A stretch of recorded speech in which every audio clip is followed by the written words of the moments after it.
Hi అండి. ఈరోజు జీడిపప్పు ఉప్మా ఎలా చేసుకోవాలో చూసేద్దాం, వచ్చేయండి. ముందుగా స్టవ్ మీద ప్యాన్ పెట్టుకోవాలి. స్టవ్ కూడా వెలిగించుకోవాలండి.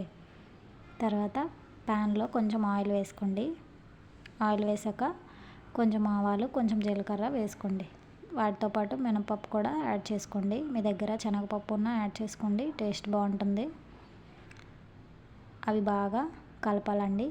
అవి వేగాక కట్ చేసి ఉంచుకున్న ఓ 3 పచ్చిమిర్చిని వేసుకోండి. అవి వేగాక కట్ చేసి ఉంచుకున్న ఆనియన్స్ని కూడా వేసుకోండి. ఆనియన్స్ బాగా వేగాలండి. దేనికైనా మనం ఆనియన్స్ తాలింపు బాగా వేగితే టేస్ట్ బాగుంటుందండి.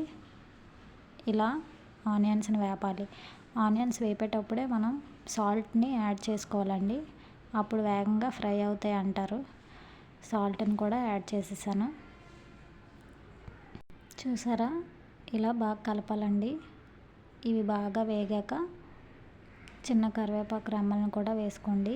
మీ దగ్గర కొత్తిమీర ఉంటే కొత్తిమీరను కూడా యాడ్ చేసుకోండి, చాలా బాగుంటుంది. తర్వాత కట్ చేసి ఉంచుకున్న టమాటా ముక్కలను కూడా వేసి ఇలా మూత పెట్టి ఉంచుకోండి. అవి బాగా ఫ్రై అవుతాయి. జీడిపప్పు ఎప్పుడైనా లాస్ట్కి వేయాలండి. స్టార్టింగ్లో వేసేస్తే అది విరిగిపోతుంది. చూసారా, ఇప్పుడు వేస్తే బాగుంటుంది. మళ్ళీ మూత పెట్టేసి ఉంచేస్తే వేగిపోతుందండి. ఇది వేగాక వాటర్ని యాడ్ చేసుకోవాలి క్వాంటిటీ బట్టి.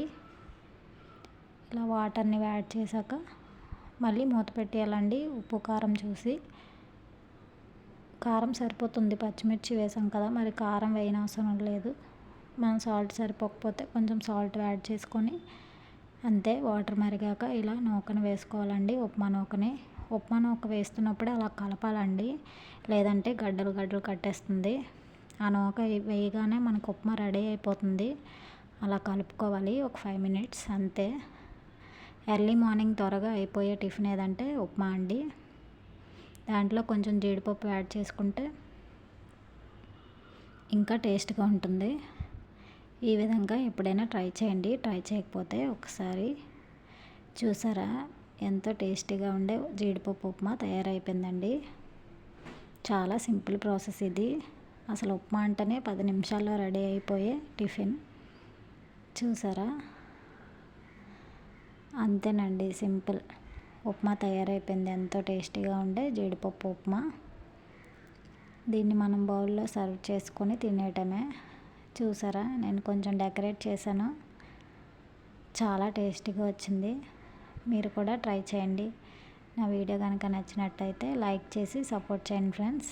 అలాగే ఛానల్ని కూడా సబ్స్క్రైబ్ చేసుకోండి.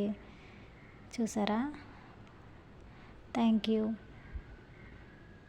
Bye friends.